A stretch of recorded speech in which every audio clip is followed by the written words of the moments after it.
Bonjour, je m'appelle Louise Le Prince-Ringuet et j'ai écrit un livre que je viens vous présenter aujourd'hui. Il s'appelle Meurtre en chemin et le voici. Alors est-ce qu'il s'agit d'un roman policier ? Oui, c'est un roman policier, mais un roman policier pas tout à fait comme les autres. Parce que d'abord, il se passe sous Louis XV, en 1700 et des prunes, enfin j'ai oublié, 34 je crois. Et puis, donc ça c'est déjà une particularité. Et puis d'un autre côté, il n'y a pas comme dans les romans policiers classiques, le détective qui fouille partout, et qui va finir par trouver le fin mot de l'histoire. Et puis aussi, autre chose, c'est un roman policier dont on ne peut pas comprendre les motivations du tueur. Parce que naturellement il y a plusieurs assassinats, mais lui tue un peu je pourrais dire n'importe comment. On ne comprend pas très bien, on ne comprend pas du tout ses motivations, et surtout, ça n'est pas un serial killer classique, parce qu'il a des méthodes pour tuer les gens, différentes à chaque fois. Alors on s'y perd et naturellement les gens sont de plus en plus paniqués et la police qui est sur place d'ailleurs et qui elle fouille partout se casse les dents complètement. D'accord, vous dites qu'il se déroule en 1700 et quelques. Est-ce que c'est un roman historique ? Oui, c'est un roman sur fond historique plus exactement. En fait c'est effectivement sous Louis XV et il se déroule dans un petit bourg assez perdu du Morvan, qui est pourtant traversé assez régulièrement par des pèlerins qui vont à Compostelle. Alors naturellement j'ai essayé de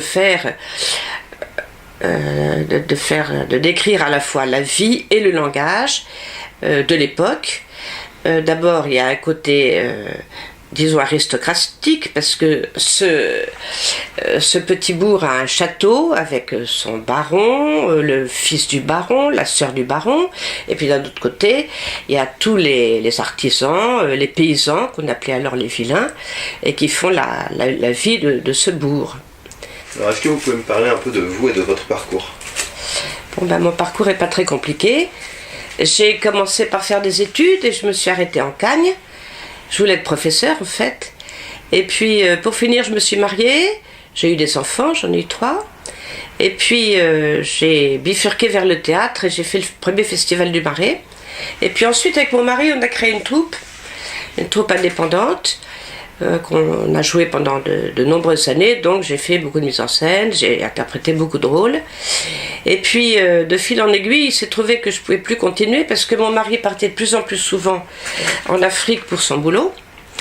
Et moi, je ne pouvais pas supporter toute seule une troupe quand même relativement nombreuse. Donc, et c'est là où je me suis mise à écrire pour de bon. Mais de toute façon, j'avais toujours écrit. Et je me souviens que j'ai commencé à écrire à 6 ans un magnifique roman. C'était deux lamelles de carton avec 3 feuilles au milieu. Et c'était l'histoire d'une petite fille ou d'un petit lapin, je ne me souviens plus. Enfin, ça devait être très beau sûrement. Et encore maintenant, je retrouve beaucoup de manuscrits dans mes tiroirs qui sont oubliés, qui sont plantés là, voilà. Et ce roman-ci est le 7e qui est édité. J'espère que les auditeurs liront mon livre et que ça leur plaira, et puis surtout que ça les fera rire de temps en temps, parce que j'attache beaucoup d'importance au fait qu'on puisse se distraire en lisant un ouvrage même sérieux, voilà.